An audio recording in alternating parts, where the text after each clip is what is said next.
Distanciamento social de Deus. É possível? Olá, sou Dimas Júnior do Ministério Transformando Corações. Hoje eu estava no carro indo lá ao centro da cidade, aqui na minha cidade, fazer a entrega de alguns livros no correio para poder postar para algumas pessoas que compraram alguns dos meus livros.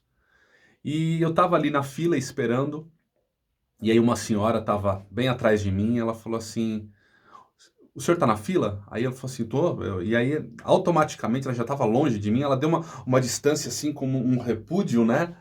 Com um receio de qualquer contato maior, né? E ela, dentro das razões dela, ela estava no direito dela de poder se distanciar, né? Porém, aí eu vim refletir, será que a gente acaba tendo um distanciamento social de Deus? E por que um distanciamento social? Porque quando a gente começa a ter um entendimento de que as dores do nosso coração, as feridas, as amarguras, as rejeições que nós sofremos, a gente pode depositar a culpa de tudo isso em Deus, a gente acaba rejeitando a Deus, acaba nos distanciando de Deus. Apesar da nossa razão e nosso entendimento, uma ferida aberta no nosso coração, ela fica tão latente, ela fica tão forte, que a gente acaba rejeitando não só as pessoas, mas a Deus também, para não sermos rejeitados novamente, para a gente não sofrer a mesma dor que a gente sofreu. E muitas vezes, afastados dessa situação, com a ferida aberta no nosso coração, com um pus de amargura embaixo da casquinha do nosso coração dessa ferida, vem os placebos, aquilo que vem trazer alívio para a nossa dor. E na verdade, esse alívio da nossa dor, ele vem por workaholic, por exemplo, você trabalhar que nem louca para não ter contato com uma pessoa, você para você fugir de uma determinada situação, e você acaba se tornando um workaholic, trabalha demais, trabalha. E aí, consequentemente com isso, você começa a ter uma idolatria ao dinheiro, o dinheiro começa a ser seu senhor e não você senhor, ele não vem para te servir, né? Você começa essa busca desenfreada para fazer e conseguir conquistar situações. Além disso, você pode cair em situações como jogos, como drogas, como bebidas, como pornografia, prostituição, glutonaria, ou você acaba fazendo coisas que deveriam ser canais para te trazer alegria como fonte, ou você acaba, por exemplo, depositando toda a tua energia para, por exemplo, você cuida mais do teu carro do que da tua família, por exemplo. Você cuida mais da tua casa do que dos teus familiares. Você não confronta e não enfrenta uma situação por conta da ferida que você tem aberta no seu coração. E o que que acontece? Consequentemente, você acaba culpando a Deus por conta dessa situação que você sofreu. E o que eu quero te levar a entender hoje é que esse muro que a gente cria dentro desse ciclo de desilusão, você foi ferido numa determinada situação, você ergue o muro para se proteger, para não ser ferido mais, e você rejeita para não ser rejeitado, para não sofrer novamente nessa situação. E vou ler até uma sequência de entendimento de como funciona esse ciclo. Ó. Primeiro, a gente é ferido por alguém. Na mesma hora, a gente cria um muro de proteção para a gente não ser ferido novamente. Por conta do medo da gente ser maltratado, de sentir aquela dor novamente, além da gente se proteger, a gente impede do amor de Deus de chegar até nós. Ou seja, a gente cria um isolamento social de Deus. A gente cria expectativas com pessoas, você espera que a outra pessoa venha te pedir perdão, ou você espera que aquela pessoa mude, mas ela não muda. Então, a gente, com essa ferida aberta no nosso coração, ela começa a gerar um pus de amargura dentro de nós. Ou seja, isso te gera. O seu corpo começa a reagir de várias maneiras.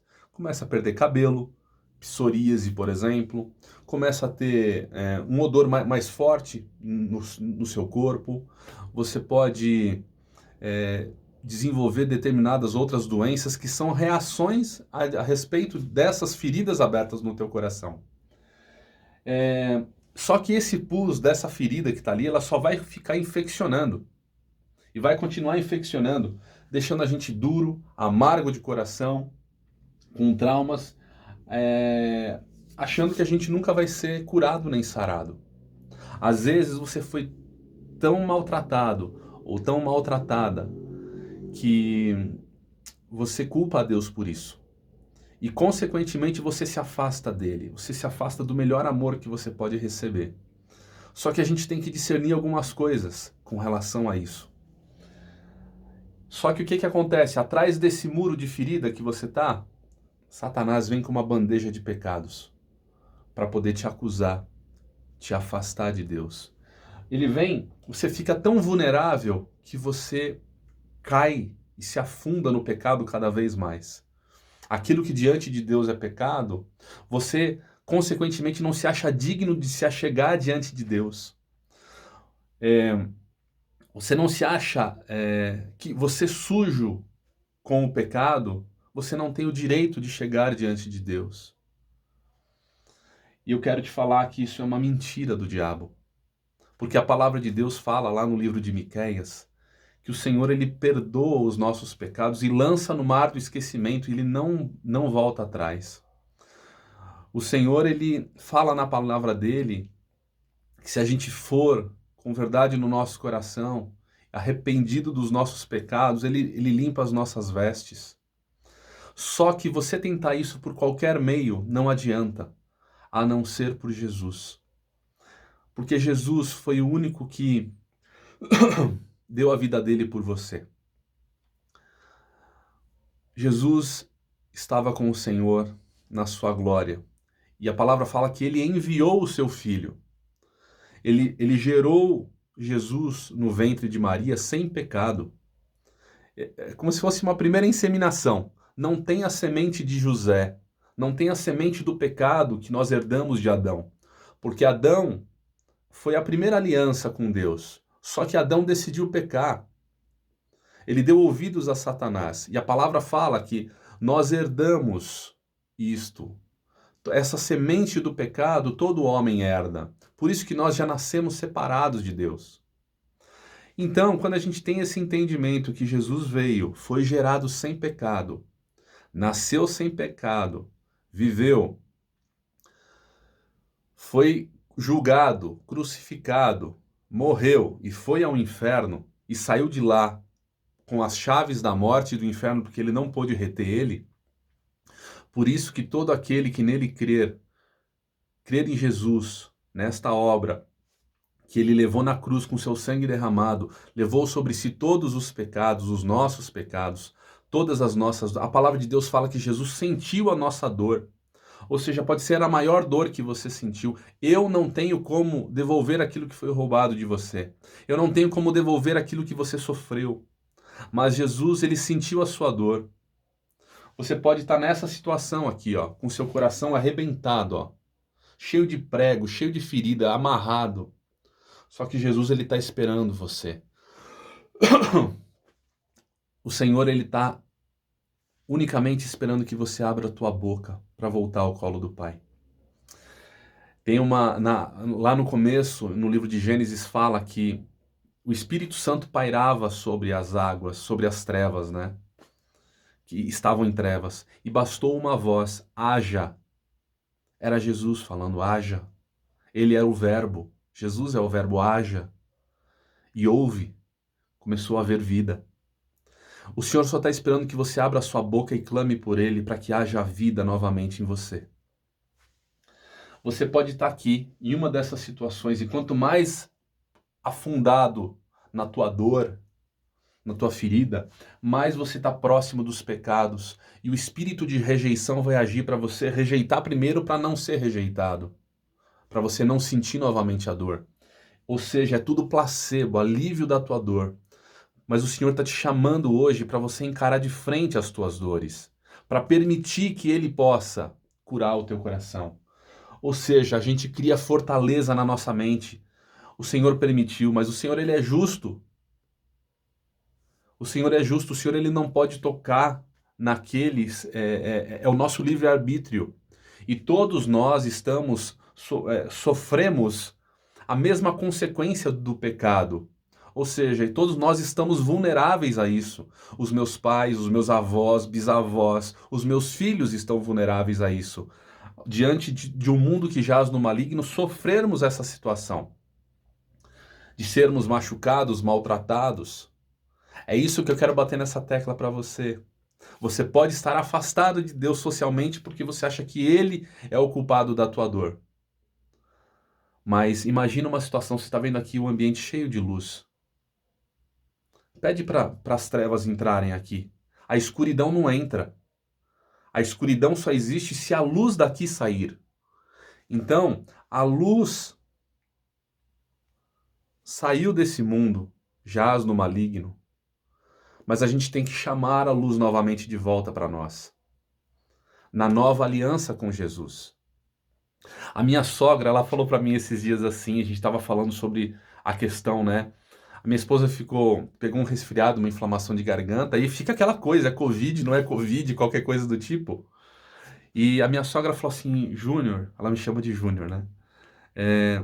Se eu tivesse lá na cidade dela, em Avaré, e mesmo que a minha filha tivesse qualquer coisa, eu sairia de lá para estar com ela. Eu não me importo se eu vou pegar ou se não vou pegar. Mas eu quero estar com a minha filha. Quero cuidar dela, dos meus netos. Vocês devem ter visto um vídeo onde teve uma avó abraçando seus filhos, né? Com um plástico na frente, né? Abraçando. Será que a gente não está colocando barreiras diante de Deus porque a gente tem vergonha, tem medo, acha que a gente vai ser rejeitado, não é aceito, ou culpa Ele disso? O Senhor está te falando, não, filho, eu estou com saudade de você, eu quero cuidar de você, vem para o colo do Pai. É isso que o Senhor está te falando. Aqui a gente cria a última barreira que nos impede é o nosso orgulho de reconhecer que a gente precisa, só que a gente tem que discernir essas coisas. O egoísmo, a religiosidade, a gente cria fortaleza na mente que impede a gente de se achegar a Deus. Por isso que quando você fala, Senhor, eu preciso de você, quando abre a boca e fala, Pai, eu preciso, tá doendo, Pai, tá doendo. Ah, eu fui machucado, fui maltratado e tá doendo, eu preciso de você. Eu reconheço, por Jesus, pela obra da cruz dele, eu decido perdoar. Eu quero me voltar a ti. Então, que você possa tomar essa decisão hoje de voltar ao colo do Pai. Quando Jesus ele falou está consumado, ele estava na cruz, Senhor, livra de mim esse cálice, ele sabia aquilo que ele ia passar. Mas quando ele falou está consumado, o véu que rasgava, o véu que impedia a gente de se achegar a Deus foi rasgado. Sabe aquela imagem daquele plástico que a gente viu, os filhos abraçando a mãe, uma idosa que não podia ter contato? Imagina você rejeitando. Jesus, ele rasgou esse véu. Me perdoa. Ele rasgou esse véu. E você pode se achegar ao Pai agora, se você quiser.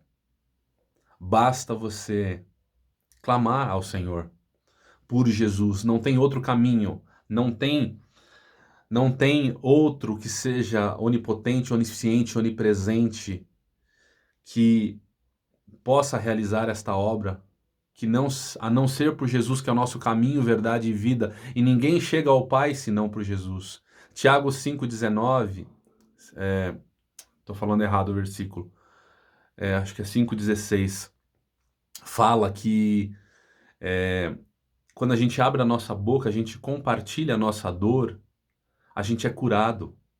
5,16, se eu não me engano. Isaías 59:1 fala que a mão do Senhor não está encolhida para te alcançar e nem seu ouvido agravado para te ouvir. Aqui na descrição eu vou deixar alguns versículos-chave para você leia eles. Entenda, discirna, clame ao Senhor para que você possa voltar ao colo do Pai. É o que Ele mais quer, estar perto de você, te pegar no colo, ouvir você, trazer direção para a tua vida. Então eu quero declarar sobre você no dia de hoje, a tua libertação. Que você é livre no Senhor, que você não precisa estar amarrado nas suas dores. porque Jesus sabe o que você passou, Ele sofreu as suas dores, Ele sabe o que você está sentindo, Ele sabe porque Ele estava com você. Então, em nome de Jesus, eu quero declarar sobre a sua vida a tua libertação completa. Eu quero declarar sobre você que você vai romper esse distanciamento de Deus e você vai se aproximar do Pai no dia de hoje. Porque Ele te ama, Ele quer você perto. Você é filho, você é filha. Ele te ama demais. Vai pro colo do Pai, Ele está te esperando. Deus te abençoe.